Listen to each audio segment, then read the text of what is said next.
নমস্কার, আবার এসে গেছি আপনাদের উকিল দিদি। আজ মিউচুয়াল ডিভোর্স নিয়ে কিছু কথা বলবো।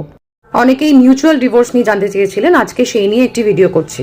কথাটি যেহেতু মিউচুয়াল, সেই জন্য এই ক্ষেত্রে একটি জয়েন্ট পিটিশন ফাইল করা হয়। হাজব্যান্ড অ্যান্ড ওয়াইফ একসাথে একটি মাত্র পিটিশন করেন।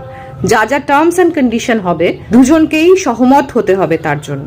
মিউচুয়াল ডিভোর্সের ক্ষেত্রে দুপক্ষের মানে দুজন পার্টির হাজব্যান্ড অ্যান্ড ওয়াইফের দুজন উকিল লাগে এবং একটি এফিডেভিট করতে হয় এবং দুজনের ভেরিফিকেশন আলাদা আলাদাভাবে করতে হয়। কেস ফাইলিং এর 6 মাস পরে এই ডিভোর্স কেসের একটি ডেট পড়বে। ওই দিন দুজন পার্টি মানে হাজব্যান্ড অ্যান্ড ওয়াইফকে প্রেজেন্ট থাকতে হবে এবং জজ সাহেবের সামনে সাক্ষী দিতে হবে।